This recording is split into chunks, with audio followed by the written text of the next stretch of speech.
Assalamualaikum warahmatullahi wabarakatuh. Sebelumnya, perkenalkan kami dari kelompok 4 akan menerangkan tentang analisis dan interpretasi model regresi linier berganda dalam menilai faktor-faktor yang mempengaruhi variabel dependen. Mata kuliah Statistika, dosen pengampu Ibu Nurlaila Fitriana MSc. Kelas 2B Manajemen Bisnis Syariah. Sebelumnya, kami akan memperkenalkan anggota kami terlebih dahulu. Saya Lailatul Mukarramah, NIM 245211056, presensi 16. Saya Rela Karabani dengan NIM 245211067, presensi 24. Saya dengan Sinta Rayana Dewi dengan NIM 245211069, dan saya Naila Fitri Azhara dengan NIM 245211072, presensi 29. Saksikan video selanjutnya. Ya. Sebelumnya, saya akan menerangkan tentang multiple R, koefisien korelasi. Adalah hubungan antara variabel dependen atau kebijakan hutang atau Y dengan variabel independen, kebijakan dividen dan profitabilitas sebesar 0,485, yang berarti bahwa memiliki hubungan yang sedang dan positif. Variabel independen X1 dan X2 mampu menjelaskan 23,6% terhadap total varians dalam kebijakan hutang dapat dijelaskan oleh kedua variabel independen.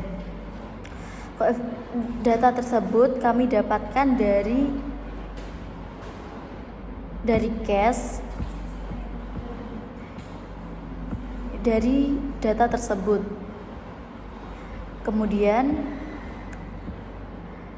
ada koefisien Y sama dengan 0,102953 plus 0,02047339 X1 min negatif 0,092968 X2.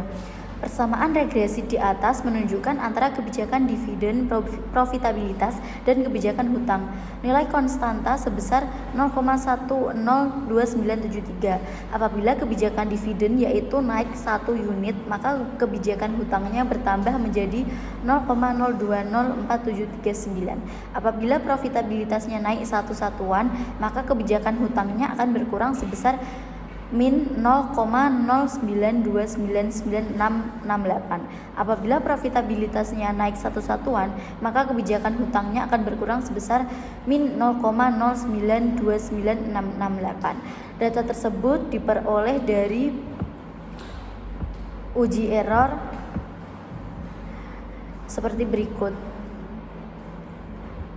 Lanjut. Selanjutnya kita hitung X1 kita hitung sama dengan 0,434. Kita hitung lebih kecil, tabelnya 0,43435, lebih kecil tabelnya 2,09. Tidak signifikan. X1 tidak berpengaruh secara statistik terhadap Y pada alfanya sama dengan 0,05.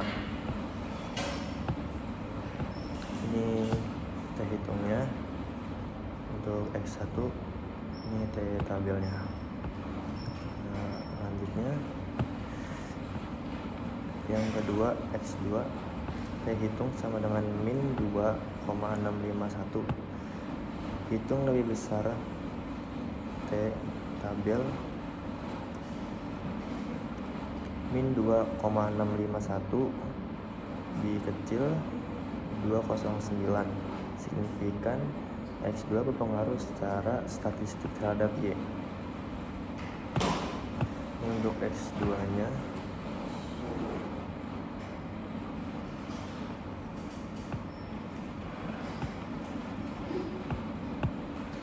selanjutnya intercept p-value sama dengan 0,1275. Secara parsial, variabel kebijakan dividen tidak berpengaruh signifikan terhadap variabel dependen karena p-value intercept sama dengan 0,4343 lebih besar 0,05, maka HO tidak ditolak. Variabel profitabilitas berpengaruh signifikan terhadap variabel dependen. Karena itu p-value 0,0157 lebih kecil 0,05, maka HO-nya ditolak. Baik, selanjutnya ada F hitung lebih besar dari F tabel, maka F hitung itu adalah H0 ditolak, artinya model regresi secara simultan signifikan. Nilai F hitung sebesar 3,516 dengan p-value 0,054 menunjukkan bahwa model regresi berganda layak digunakan karena dua hal variabel independen secara simultan berkontribusi signifikan dalam menjelaskan variasi variabel dependen atau kebijakan hutang. Jadi ini hitungnya ini, terus langsung ke, dan ini hasilnya dari uji global atau uji signifikasi serentak atau uji F, dan ini langkah-langkahnya. Terus di sini ada p-value dari ini, langsung ke selanjutnya ada p-value signifikansi F sebesar 0,050 lebih kecil dari 0,05, maka H0 itu ditolak. Hal ini menunjukkan bahwa model regresi secara simultan signifikan, artinya variabel kebijakan dividen atau X1 dan probabilitas atau X2 secara bersama-sama berpengaruh kebijakan hutang atau Y. Selanjutnya yaitu ada teori penguat persamaan regresi. Yang pertama itu teori penguat dari persamaan regresi dari agensi teori profitabilitas tinggi membuat perusahaan lebih dipercaya oleh kreditur atas akses terhadap hutang meningkat. Selanjutnya ada teori penguat dari koefisien relasi atau R menurut Krauss and Lichtenberger 1973. Adanya hubungan R sama dengan 0,5176 memperkuat bahwa saat profitabilitas dan kebijakan dividen berubah, perusahaan juga menyesuaikan struktur hutang sebagai dari strategi optimalisasi modal. Hal ini didukung oleh teori-teori klasik dan manajemen keuangan yang menyatakan bahwa kebijakan dividen dan profitabilitas merupakan faktor penting dalam menentukan struktur modal dan kebijakan utang. Selanjutnya ada teori penguat R² atau R2 menurut Ross 1977, relevansi R kuadrat yang sedang menunjukkan bahwa dividen dan profitabilitas hanya sebagian dari sinyal yang digunakan perusahaan. Sinyal lain seperti laba ditahan atau kebijakan investasi juga berperan. Selanjutnya ada standar error menurut Sugiono 2017. Jika standar error kecil, maka hasil perhitungan koefisien regresi dianggap lebih mewakili kondisi sebenarnya di populasi. Dalam konteks hasil regresi, standar error untuk masing-masing variabel cukup kecil, yang berarti tingkat keakuratan dan kepercayaan model cukup baik. Selanjutnya ada F hitung.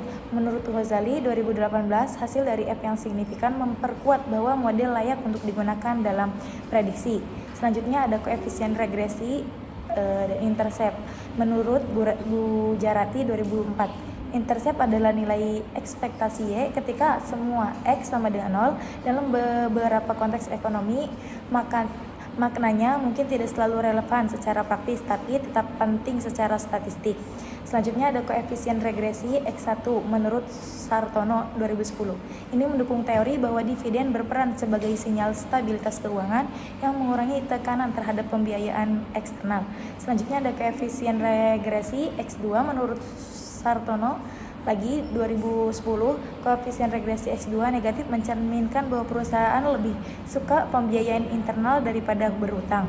Selanjutnya terakhir teori penguat yaitu uji T dan signifikasi X1 dan X2. Menurut Ghazali 2018, uji T digunakan untuk menguji seberapa besar pengaruh masing-masing variabel independen secara individual terhadap variabel dependen. Sekian video penjelasan dari kelompok kami, semoga bermanfaat. Jangan lupa like, subscribe, and share videonya.